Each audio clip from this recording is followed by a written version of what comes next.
کہ میں اللہ سے مانگ مانگ کے تھک گیا ہوں لیکن اللہ دینے کے لیے تیار نہیں ہے، میرا تو دوسرا بیٹا بھی گیا.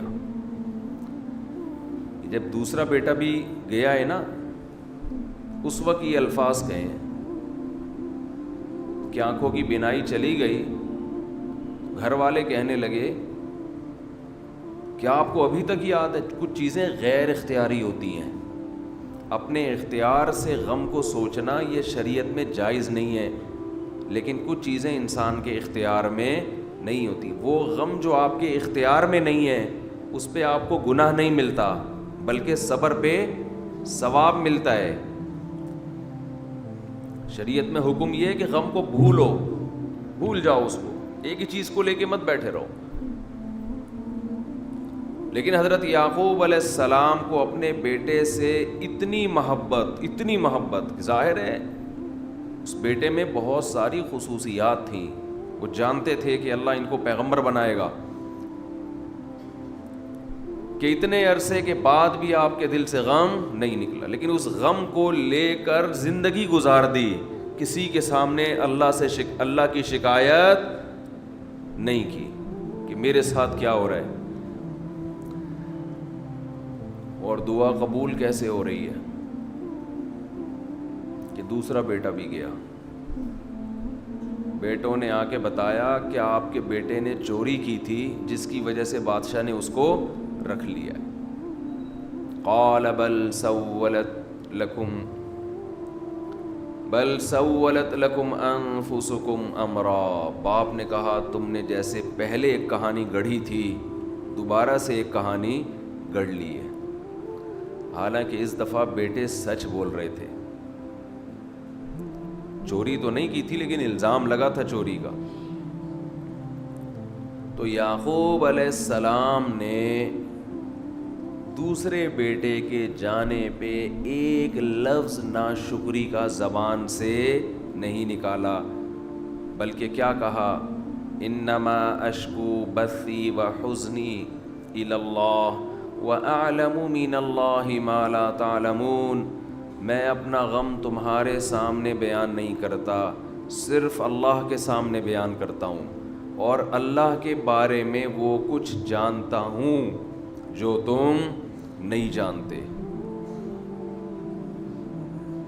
کیا مطلب؟ وہ مجھے تسلی دے رہا ہے، اس میں خیر ہوگی.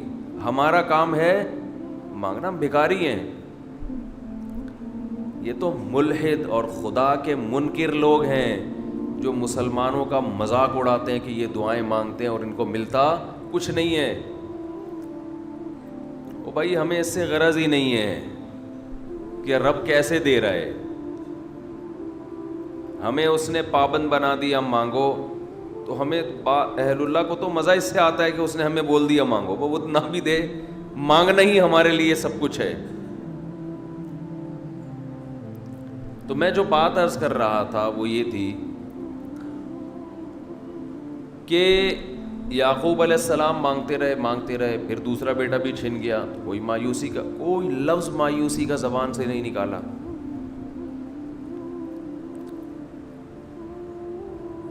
تو حدیث میں آتا ہے کہ ایک بندہ مسلسل دعا مانگتا ہے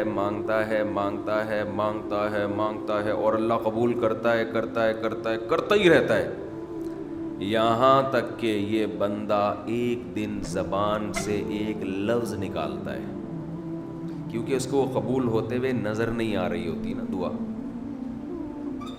یہ زبان سے کیا لفظ نکالتا ہے کہ میں دعا مانگتا ہوں مگر اللہ قبول بولو نہیں کرتا. جیسے معاذ اللہ نقل کفر کہ یعقوب علیہ السلام اگر کہہ دیتے کہ اللہ کئی سال سے دعا مانگ رہا تھا بیٹا مل جائے مگر تو نے تو دوسرا بھی چھین لیا، لہذا ثابت یہ ہوا کہ میں مانگتا تو ہوں لیکن اوپر والا قبول بولو نہیں کرتا. اگر یہ لفظ زبان سے نکالتے جیسے کہ آج کل لوگ نکالتے ہیں زبان سے، تو حدیث میں آتا ہے یہ جو جملہ زبان سے نکالا ہے اس کے بعد سے اللہ قبول کرنا چھوڑ دیتے ہیں. اس سے پہلے ہو رہی تھی. آپ نے یہ لفظ کہہ دیا اس کو ہلکا سمجھ کے. اللہ کے ترازو میں یہ کلمہ، یہ چھوٹا سا جملہ بہت بھاری ہے اللہ کی غضب کو دعوت دینے کے لیے. اللہ کہتے ہیں مجھے تانا دے دیا کہ میں قبول نہیں کرتا. گھروں میں جھگڑا ہوتا ہے نا، عورت کہتی ہے مرد کھلا کھلا کے تھک جائے، بیوی کہتی ہے ہاتھ تنگ کیا ہوا ہے کھلاتے نہیں ہو. بعض دفعہ آدمی کو غصہ آتا ہے کہ اب میں ہاتھ اپنا تنگ کر کے دکھاؤں گا، اب انڈے نہیں لے کر آؤں گا. میں کہتا ہوں چنگیز خان بھی، اگر کوئی چنگیز خان کی اولاد ہے نا، اس میں بھی اتنی طاقت نہیں ہے کہ بیوی کہے کہ 6 انڈے چاہیے اور وہ ان 6 کو 4 کر کے دکھا دے، یعنی آج 4 انڈے آئیں گے 6 نہیں آئیں گے. کوئی ہے ایسا مائی کا لال؟ کوئی ایسا مائی کا لال پیدا نہیں ہو. تو استنبول کیسے فتح کرو گے؟ صحیح، استنبول کیسے فتح کرو؟ سلطان محمد فاتح نے استنبول فتح کیا تھا نا. ایک بڑے بزرگ نے بڑی اچھی بات کہی